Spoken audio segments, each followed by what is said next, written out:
अध्यात्म न हो तो वो विज्ञान फिर अंत में विनाशकारी बन सकता है। परंतु विज्ञान के साथ साथ अध्यात्म भी ज़रूरी है। साइंस के साथ साथ साइलेंस पावर भी बहुत ज़रूरी है, क्योंकि साइंस की शक्ति का आधार ही साइलेंस पावर है। इसलिए मेडिटेशन को इतना महत्व दिया जाता है, आध्यात्मिकता को महत्व दिया जाता है। तो आध्यात्मिकता माना क्या? अध्यात्म अर्थात आत्मा का अध्ययन।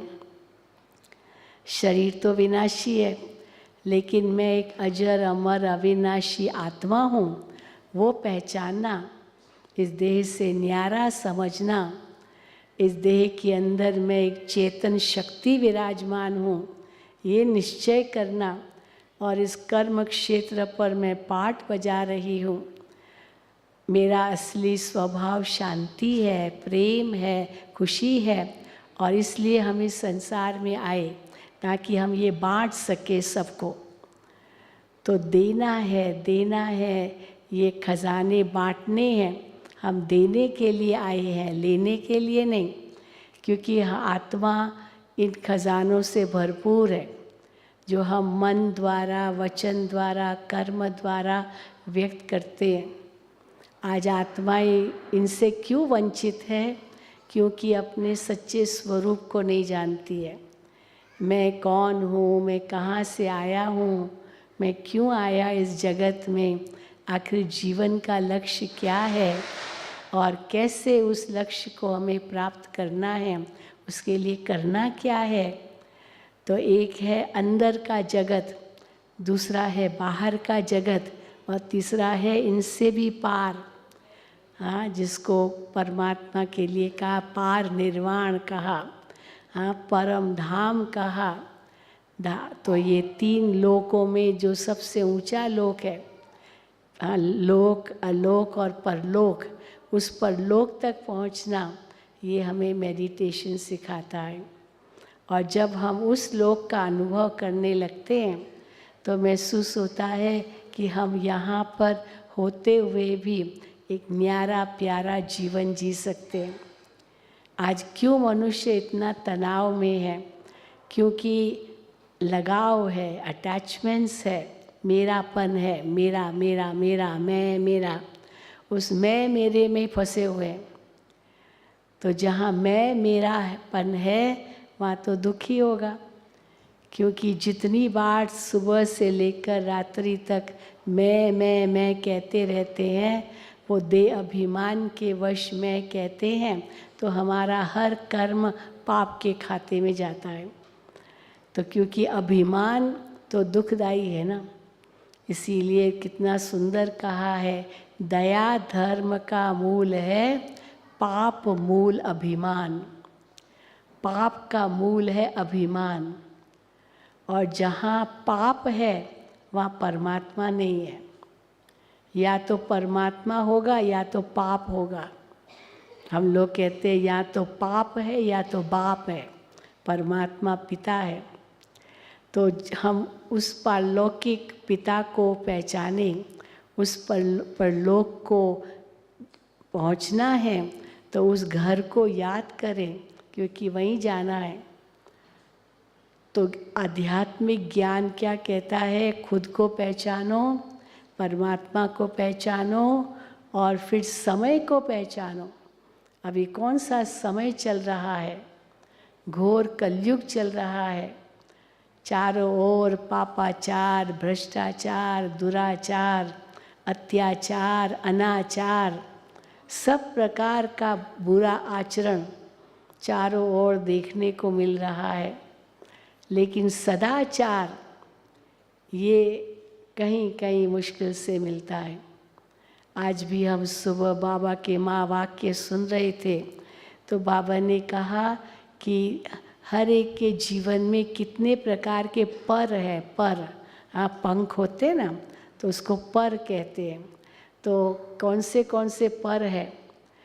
पर दर्शन है, पर निंदा है, पर ग्लानि है, पर चिंता है, पर मत है। तो ये अलग प्रकार के पर है। इन परों के पीछे हम दौड़ते रहते, उड़ते रहते, इसकी उसकी उसकी उसकी बातें, और उसी में फंसे रहते हैं, तेरी मेरी इसी में फंसे रहते हैं। तो परमात्मा ने कहा ये सारे पर अभी निकाल दो। ये पर जो है वो आपको कभी भी परम धाम की सैर नहीं कराएंगे, लेकिन ये पर हटा करके एक पर जोड़ो, एक पंख जोड़ो। और वो पर कौन सा है? परोपकार। परोपकार, ये पंख जोड़ो। और वो पंख कैसे जुड़ेगा? जब हम मैं मेरे से दूर रहेंगे। तो मेरापन कहाँ आता है? जहाँ लोभ होता है, मोह होता है। और मैंपन कहाँ आता है? जहाँ अभिमान होता है।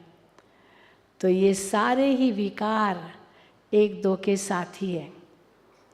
एक दे अभिमान आया तो काम भी आएगा, क्रोध भी आएगा, लोभ भी आएगा, मोह भी आएगा, ईर्ष्या द्वेष ये सब आएंगे। लेकिन इनसे अगर मुक्त होना है तो खुद को पहचानो, क्योंकि यही दुखों का कारण है। दुख तो कोई नहीं चाहता अपने जीवन में।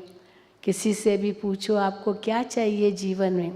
धन बहुत है, हाँ, मकान बहुत है, गाड़ियाँ बहुत है, महल है रहने के, कोई कमी नहीं है। फिर उनसे पूछते हो अगर आपके जीवन में कोई कमी नहीं है, फिर आखिर क्या चाहिए?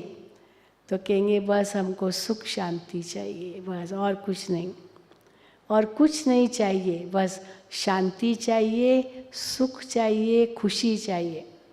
क्योंकि वो इसमें नहीं है।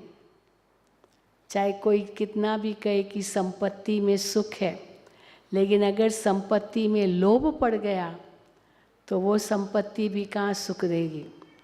हमेशा यही होड़ रहेगी, और चाहिए और चाहिए और चाहिए।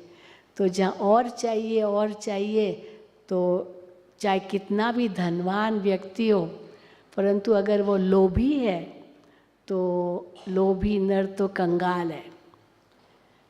लोभी नर कंगाल है, कितना भी उसको मिलेगा उसको कभी तृप्ति नहीं होगी।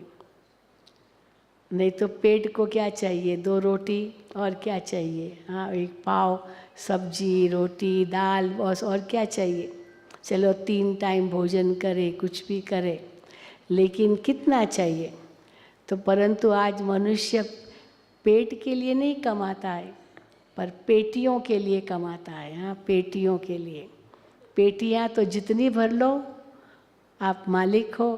पेट तो एक ही है, वो तो ज़्यादा नहीं लेता। अगर ज़्यादा भरेंगे पेट में तो या तो डायरिया हो जाएगा या तो उल्टियाँ आएगी। हाँ, पेट तो हजम नहीं कर सकेगा। तो कोई कहते हैं ना बहन जी ये पेट ही पाप कराता है। वास्तव में पेट पाप कभी नहीं कराता है, क्योंकि पेट को तो 2 रोटी चाहिए बस। लेकिन लोभ ये मनुष्य को दुखी कर देता है, इसीलिए चाहिए चाहिए चाहिए। हम तो कहते अगर चाहिए तो बस एक भगवान चाहिए और कुछ नहीं। और अगर भगवान मिल जाए तो फिर सब कुछ प्रकृति आपकी दासी बन जाएगी। हाँ, जैसे सूर्य के आगे आप जाएंगे तो जो परछाई है वो आपके पीछे होगी, पर आप परछाई की ओर जाएंगे तो सूरज पीछे होगा, तो धीरे धीरे परछाई आपकी हाँ लंबी होती जाएगी, क्योंकि सूरज पीछे है। और वो जितनी लंबी परछाई होती जाएगी धीरे धीरे अंधेरा हो जाएगा। पर आप परछाई को पीठ दो और केवल रोशनी की तरफ जाओ, तो वो रोशनी तरफ जाने से परछाई आपकी छोटी छोटी होती जाएगी। और जैसे छोटी होती गई अब रोशनी के पास आएंगे तो परछाई आप में समा जाएगी। परछाई खत्म, क्योंकि आप रोशनी के अंदर है। और जितना रोशनी से दूर उतना अंधेरे की ओर जाएंगे। तो परमात्मा है प्रकाश स्वरूप, और अंधियारा है ये माया, ये रावण, ये 5 विकार जो दुख देते हैं। तो अंधेरा किसको पसंद है? किसी को पसंद नहीं, क्योंकि अंधेरे में तो विकार ही भरे होते हैं। मनुष्य चोरी भी करेंगे तो अंधेरे में करेंगे, हाँ, भ्रष्टाचार करेंगे, पापाचार करेंगे, काम वासना में फंसेंगे तो भी अंधेरे में। तो सारे पाप के जो काम होते हैं वो अंधेरे में होते हैं। और सचमुच बेहद रूप में देखिए द्वापर और कलयुग, ये तो अंधियारा मार्ग है जिसमें इतने पाप हुए जो अभी सिर पर बहुत पापों का बोझा चढ़ गया है। अब इस सिर पर जो पापों का बोझा है उसको उतारना है। कैसे उतरेगा, कैसे उतरेगा ये पापों का बोझा? गीता में एक साफ लिखा है, हे अर्जुन तू मुझे याद कर तो मैं तेरे सर्व पापों से तुझे मुक्त कर दूंगा। सर्वधर्मान परित्यज मामेकम शरणम व्रज। सब देह अदेह के धर्मों को त्यागो, मेरी शरण में आओ। तो जहाँ मैं और मेरा है वो तो पाप ही कराएंगे।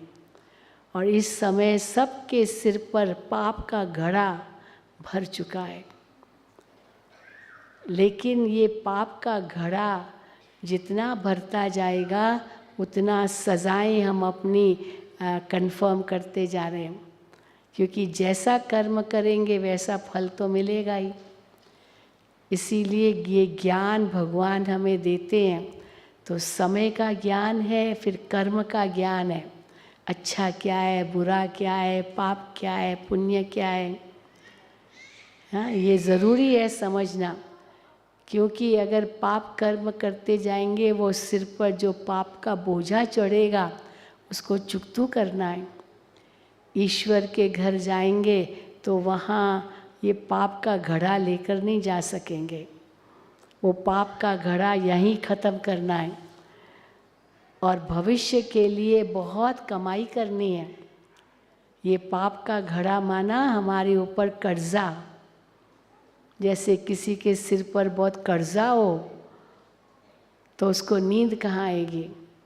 आज देखो नींद के लिए गोलियां खानी पड़ती है, नींद के लिए क्या नहीं प्रयत्न करते हैं। और एक बेचारा छोटा सा साधारण व्यक्ति वो जहाँ भी बैठेगा उसको नींद आएगी। और कोई तो बड़े बड़े महलों में रहते हैं, डंलो पिलो के उनके गद्दे हैं, सारा सोना चांदी न जाने क्या क्या है, लेकिन नींद नहीं आती है। वो सोना किस काम का? हाँ, जो हमारा ये सोना को दूर कर दे।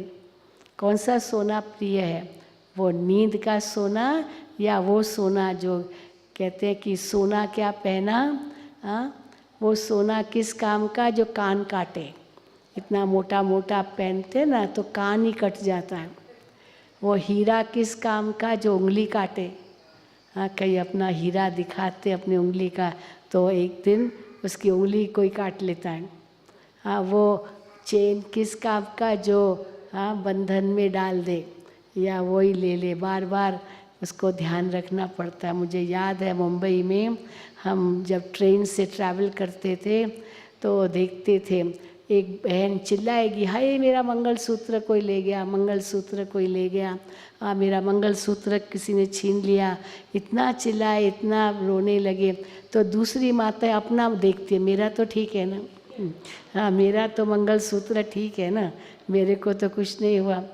हाँ, कोई कहेगा मेरा पॉकेट किसी ने उठा लिया, पॉकेट किसने उठा लिया, तो वो पिक पॉकेट है, उठाएंगे कुछ भी पता नहीं चलता, थैला उठा लिया, क्या क्या उठाएंगे।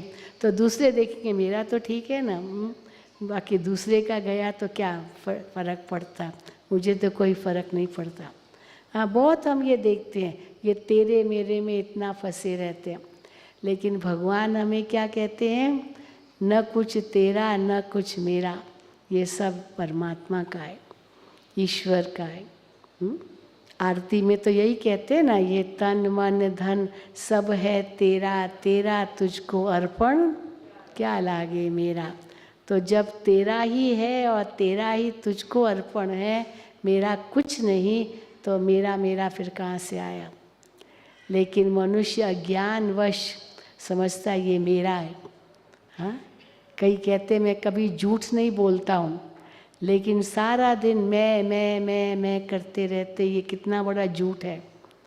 मैं वास्तव में आत्मा हूँ और खुद को देह समझ बैठे हैं, तो ये झूठ हुआ ना। फिर कोई कहे मैं कभी चोरी नहीं करता हूँ, कभी किसी की चीज़ नहीं उठाई मैंने, लेकिन जो मेरी भी चीज़ है उसमें भी मोह रख के बैठा, तो वो भी तो चोरी हो गई। क्योंकि जब मैं संसार में आया तो कुछ लेके तो आया नहीं। और जब आत्मा उड़ के पंछी उड़ जाएगा वतन, हाँ उड़ पंछी बन के ना, आत्मा पंछी है, वो उड़ गया शरीर से तो कुछ भी नहीं ले जाएगा, तो मेरा कहाँ से आया। तो जितनी बार मैं मेरा इसमें हम कहते रहते हैं जीवन में, उतनी बार हमारा पाप बढ़ता जाता है। और परमात्मा के लिए ही कहते ना, ईश्वर के घर में देर है परंतु अंधेर नहीं है। तो ईश्वर के घर में देर भले है, जो कर्म किया है उसका फल मिलेगा, भले देर है लेकिन अंधेर तो नहीं है ना।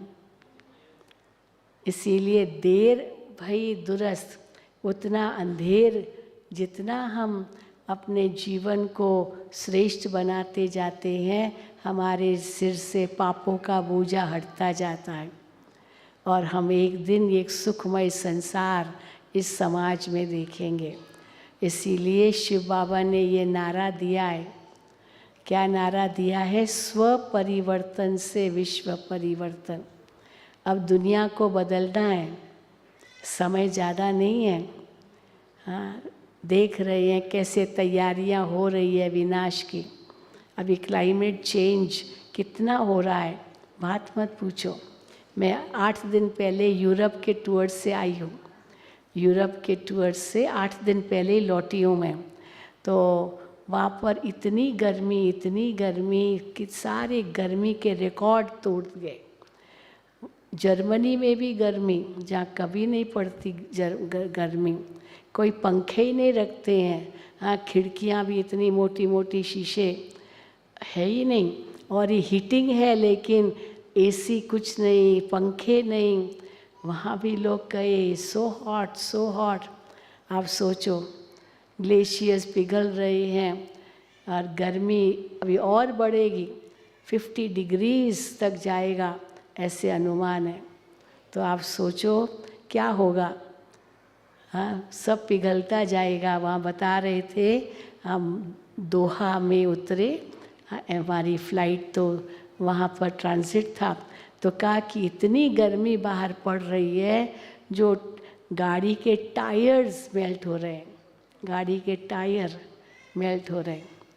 कितना एसी चला के कितना एसी चलाएंगे, सारा दिन 24 घंटा एसी, तो बीमार भी हो जाते हैं।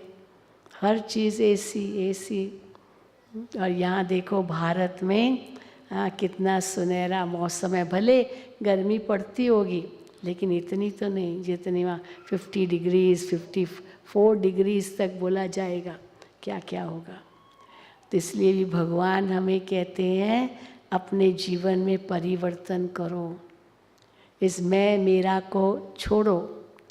अगर मैं हूँ तो आत्मा हूँ।